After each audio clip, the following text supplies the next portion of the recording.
If you were the king of Qin, you would see 6 powerful states to your east and fierce enemies watching intently from your north. Yet, just when everyone expected Qin to attack eastward, the state suddenly marched its army south. Their target was not the Central Plains, but Ba-Shu, modern-day Sichuan, a region that was largely unnoticed at the time. Why? Because what Qin truly wanted to seize was not just land, but the future. During the Warring States period, Ba-Shu was far removed from the Central Plains. Surrounded by mountains and crisscrossed by rivers, its transport links were difficult, yet it possessed the highly fertile Chengdu Plain. It had abundant food, plentiful water, and rich mineral resources. Whoever owned Ba-Shu owned a continuous stream of wealth, food, and fodder. Unfortunately, few states at the time realized its true value. Only Qin saw the future. When King Huiyuan of Qin prepared to expand, a fierce debate erupted in the royal court. Zhang Yi argued that Qin should immediately push east to compete for hegemony with the 6 states. However, General Sima Kuo offered a completely different recommendation. He said, attacking Han and Wei will only cause the 6 states to unite against Qin. But if we take Ba-Shu first, we can gain a massive granary while avoiding making enemies on all sides.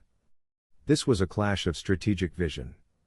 In the end, King Huiyuan chose to trust Sima Kuo. In 316 BC, the Qin army crossed steep, towering mountains and marched all the way south. The states of Ba and Shu were locked in internal conflict and unable to resist. The Qin army conquered the entire Ba-Shu region with overwhelming force. This war was far less famous than the Battle of Chongping, yet it became the most critical expansion in Qin's history. After gaining Ba-Shu, Qin possessed its most stable granary. Massive amounts of grain, timber, copper, and iron flowed continuously into the Guanzhong region. Decades later, whenever Qin launched its successive eastern campaigns, Ba-Shu was always in the background providing endless supplies. Without Ba-Shu, the Qin army would never have been able to sweep through the 6 states later on. The ZiZhiTongJian, comprehensive mirror for aid and government, teaches us that truly brilliant strategy does not mean attacking the strongest enemy first. Instead, it means building an unshakable advantage that others cannot match. Qin did not rush to fight for the world. Instead, it first built a rear base that would never run dry.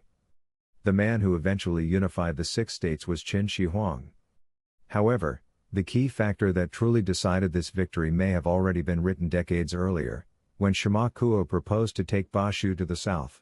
The greatest victories in history are often not the most dazzling battles, but the decisions that very few people understood at the time.